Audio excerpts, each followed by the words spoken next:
বাচ্চাটাকে নিয়ে টিকটক করে আর বাচ্চাটাকে আমার উপর দিকে উঠে নিচ্ছে না, উপর দিকে উঠে নিচ্ছে না। আমার বোন ট্রিটমেন্টের অবহেলায় মারা গেছে। আমি আয়সা দেখি যে তার হাত পা নীল, ওনার কোনো সারা শব্দ নাই। আমি হাতে ধরে দেখি, বুকে ধরে দেখি, কান বাজিয়ে দেখি, পেটে দেখি, পায়ে দেখি, মানে কোথাও কোনো পালস পাইতেছি না। একটা নর্মাল স্লাইন দিল প্রথমে, পরবর্তীতে ওনারা এটা একটা ইনজেকশন দিল আর কি যেন একটা মেডিসিন খাওয়ালো। তখন আমরা জিজ্ঞেস করলাম যে এটা কি মেডিসিন আর কি ইনজেকশন দিলেন। ওনারা আমি জানতে যাওয়ার পরে বা আমার ফ্যামিলির লোক জানতে চাইছে, কাউরি ওই মেডিসিনের নামও দেয় নাই, ওই ইনজেকশন কি তাও নাম দেয় না। না দিয়ে ওনারা এইভাবে করার পরে আধা ঘন্টা পরে আমার বোন আসছে, আমার মা আসছে, কাউরি ওনারা কিছু দেখায়। কর্মরত এখানে 3-4 জন মেয়ে ছিল।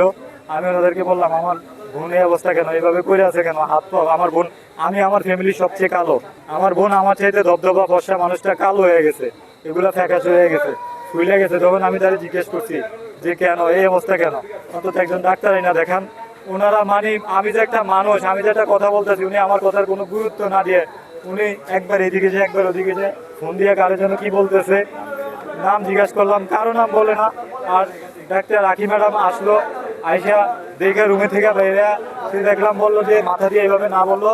বলার পরে আমি জিজ্ঞেস করলাম, ম্যাডাম আমার বোনের কি অবস্থা। আমি একজন সুস্থ মানুষ হিসেবে একটু বুঝি, সচেতন, স্বাস্থ্য সচেতন মানুষ হিসেবে, আমার বোন তখন ছিল না জীবিত। জিজ্ঞেস করে দেখেন আমি এখানে ওনার 1 পয়সার কোনো ক্ষতি হয়েছে কিনা আমি আসার কারণে, বা আমার যারা শুভাকাঙ্ক্ষী বা আমার ফ্যামিলির লোক যারা আছে ওনার কোনো ক্ষতি হয়েছে কিনা আপনি জিজ্ঞেস করেন। খুবই খুশি, ঠিক আছে, জিজ্ঞেস করেন, আমি খুবই খুশি। এবার আপনি এটা যেটা সিদ্ধান্ত দিবেন আমি ওইটাই মেনে নেব। ক্ষতি হতে দেননি আপনারা, আমি খুবই খুশি আপনাদের উপরে। আর ওই ডাক্তার ওই কসাই ডাক্তার, আমি চল পেশন চাই না। এই যে আমি চল পেশনের সন্তান হিসাবে, আপনারা কেউ চান ওই ডাক্তার চান, আপনারা এই কসাই চান, এই যে 7টা বাচ্চা নিষ্পাপ বাচ্চা জীবন গেছে, আপনারা কেউ চান ওখানে থাকো। Stella featuring next level, well done, side by side, free. বাচ্চাটাকে নিয়ে টিকটক করে আর বাচ্চাটাকে আমার উপর দিকে উঠে নিচ্ছে না, উপর দিকে উঠে নিচ্ছে না। আমি সাথে সাথে আমি কমেন্ট করছি, এই বাচ্চাটা, এই যে এই বাচ্চাটা গতকালকে না গত পরশুকাল আমি এখানে কর্মরত যারা নার্সের মতো সেবিকার মতো ছিল প্রত্যেকের প্রশ্ন করছি আপনি কে, নাম বলে না, বলে আপনি নাম দিয়ে কি করবেন। আমি বলছি অন্তত কোন ইনজেকশনটা পুশ করছেন, প্লিজ আমার ওই নামটা দেন, কোন মেডিসিনটা খাচ্ছেন, আপনি কে, আপনি কি জানেন। আমি তখন মিথ্যার আশ্রয় নিচ্ছি, বলছি যে আমি একজন মেডিকেল স্টুডেন্ট, আপনি আমার দেখান আমি চিনবো। আমার ওই নামটা পর্যন্ত পড়তে দেয় না, মেডিসিন গুলো দেখাই নাই, কোনো কাগজে লিখে নাই।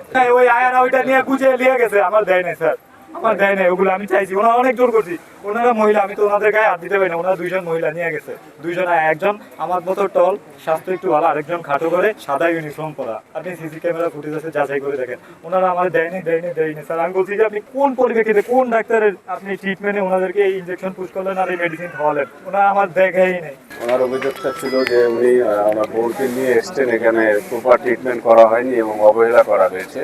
এটা আমরা তার কমপ্লেনটা নিব এবং ইতিমধ্যে আমাদের পুলিশ সুপার স্যার বিষয়টা অবগত হয়েছেন, উনি ডিসি স্যারকে অবগত করবেন এবং আমি সিভিল সার্জন মহোদয়কে অবগত করবো। এটা যাতে সঠিক তদন্ত হয়ে এটা যথাযথ বিচার হয়, এর জন্য আমাদের পক্ষ থেকে যা যা করণীয় আমরা সেটা করব। এবং আরও একটা কথা বলেছি যে ভবিষ্যতে যাতে এই হসপিটাল থেকে অনেকে বলেছে যে এর আগেও এরকম ঘটনা ঘটে, ভবিষ্যতে যাতে না হয় এর জন্য আমি উচ্চ পর্যায়ে যেভাবে ব্যবস্থা নেওয়া দরকার সব জায়গায় আমি যোগাযোগ করবো, যাতে ভবিষ্যতেও যাতে ধরনের কোনো ঘটনা না ঘটে, এর জন্য সর্বোচ্চ ব্যবস্থা গ্রহণ করা হবে।